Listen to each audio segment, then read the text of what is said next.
I'm going to jump right in. 90 Day Fiancé, Season 6, Episode 13. Keep up. Let's go. Andre and Libby are having a birthday party for their daughter, who's turning 2. And they're getting a bouncy house. And she's with the sisters at the bouncy house rental company. So she's like, well, I'm going to just rip the Band-Aid off and tell them that my dad is going to give Andre a listing and a house. So basically Chuck bought a house for $160 and he's giving it to Andre to demolish, renew, rehab, and then resell. So he's giving him his own property to avoid fucking with them sisters and the brother because he knows how they get along. To me, it makes sense. I'm not in it, so I can't really 100% see the problem that the sisters have with him. But it's like, you tried to put him in a house with the brother and the sister. They argue and fought. Now you buy a house and give him his own property to work on and do for himself, where the profit will be $100K minus the fees and the cost to rehab, the new appliances, painting, etc. So he might come out the game with maybe, let's say $20K if Chuck is being extra nice. Maybe a little bit more because he said the house can sell for like $270. In my mind, from look at the property, it's going to take at least 30 grand maybe to fix up to where it's sellable. So she tells the sisters, I'm going to just tell you, so here, it's what it is. And she's looking like in your face. And they're like, really? And she goes, I'm not, one of the sisters, Becky, was like, I'm not surprised because Andre has dad wrapped around his little finger and he's basically taking money out of our mouth and our family's mouth. So he's come in basically starting at where we're at right now. And I get her point. We had to start from ground 1 to ground 10. Andre came in at ground 0 and is now at like a 7 or 8 within a year. She said, I helped him study for his real estate test, and he doesn't even have any kind of concern.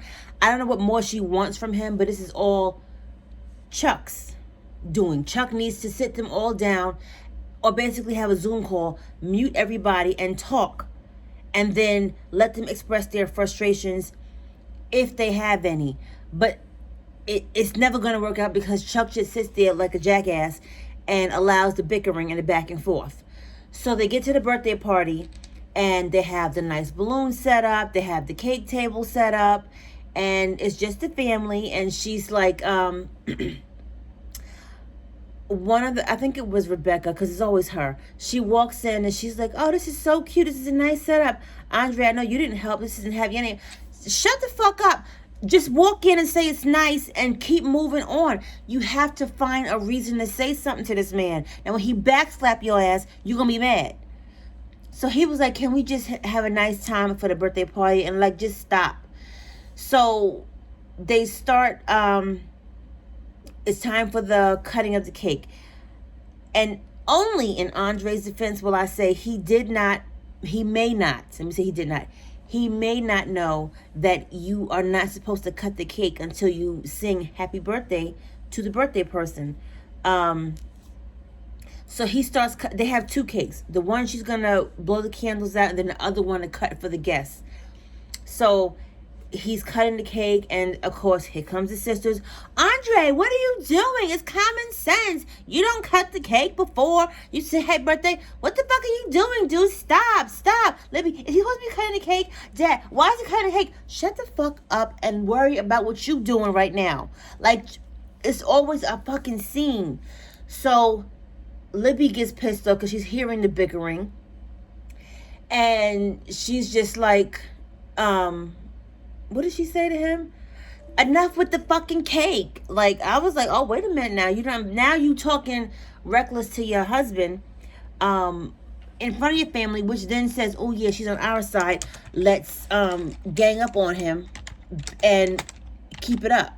So then it gets all nasty, and then they talk about the whole, what is it called? They talk about the whole house thing, and he's like, where's this coming from, basically? Like, why are we even here? Why are we talking about this? And she is just going and going and going. Next thing they know, they say happy birthday because they calm down. And he starts cutting the cake. She goes, Andre, now you can cut the cake. Again, shut the fuck up. So he starts cutting the cake and to hand it out. And he's cutting them in slices for adults. And there's a lot of adults and a lot of children. Again, give the kid a half piece of cake, wrap it up, take it home. Andre, what are you doing? It's so much cake. They're little children. Again, shut the fuck up and leave this man alone in his own fucking house. Like, what do you, if he didn't do anything, you'd be mad because he was just sitting on his ass. Now, he did something, and you still mad because he cut the cake too big. Like, y'all can't have it both ways. And Chuck is just sitting there like this. Like, he not here with the shits, but he ain't gonna say shit because he ain't got nothing to do with it. Then, next thing you know, I don't know which sister threw the cake in Andre's face, and then she left. That's not nice, but they're doing the most. Natalie and Mike. I don't. Natalie, of course, is with her friend. Is it Julia? I think it is. Julia. I don't remember the lady's name. I think Juliana is her name. Natalie has been spending a lot of time with her friend Juliana. And she's talking to her about how she wants to talk to Mike. And she wants to tell Mike how she feels. And she just doesn't know how, because when she tries to talk, he takes it the wrong way, and then he's yelling at her, then they argue and fighting. So then they get in front of the camera on the confessional, and they're asking, she's like, you know, oh, Mike, what's the problem? Why does your mom call me a hooker? The whole hooker comment again. And she's like, my mom, and then you know when Mike gets mad, my mom never called you that. What are you talking about, Natalie? His voice goes so high. It's like, I can't even really get the octave. But he's like, have you asked anybody? Have you asked me? Have you asked my mom? Did she call you that? Because it makes no sense for her to call you that out of the blue during Christmas dinner. So then Mike says, all right, I'm done. I'm talking about everything now. So I'm like, oh, what the fuck did happen? So he says, for Christmas, I bought you a lot of nice gifts. And what did you do with them? And Natalie,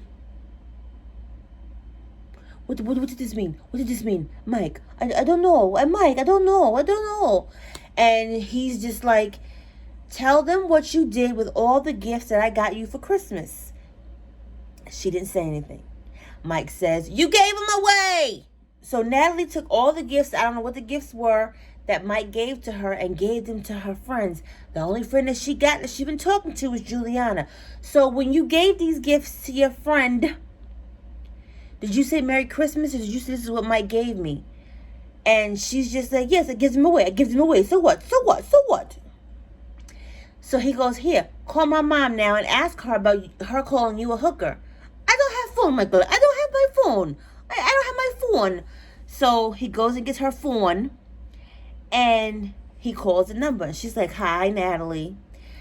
Trish, Why do you, what do you think about me, Trish? Because I want to know. And she's like, what? Basically, what the fuck are you talking about? And she's just like, I think you don't love my son. I think you're manipulating him. I think you're not being a nice person to my son. And that's why we have like a rift. And Natalie is trying to go into a whole different direction. And Mike is like, no, Natalie, no. Ask her about the question you want answered. Start with that, Natalie. You know how he talks. So she, and I guess Mike talked to his mom about it before, because she goes right in. She goes, Natalie, I never and would never call you a hooker in my life, especially during the holidays when you were still being a brat and not eating anything that I cooked or we tried to cook together.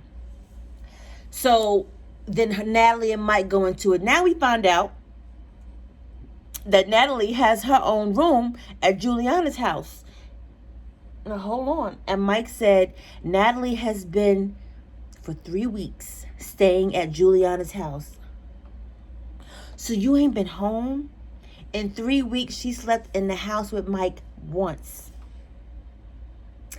I don't know how that works out. Do you just say, I'm tired, I'm going over there? Do you just say, I feel comfortable over there? Mike, because we fight so much. Mike, I just don't know.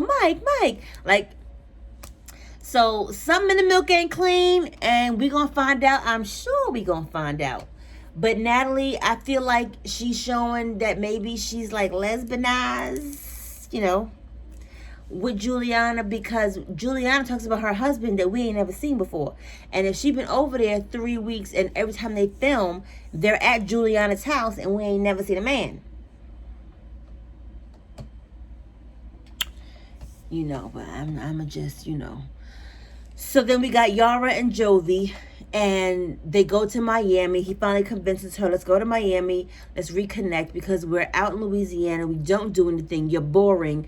When we were boyfriend and girlfriend, we traveled so much. We had a lot of fun. Now we're doing nothing. And Yara's like, well, Jovi, because the baby, Jovi, why do you say these things about my baby?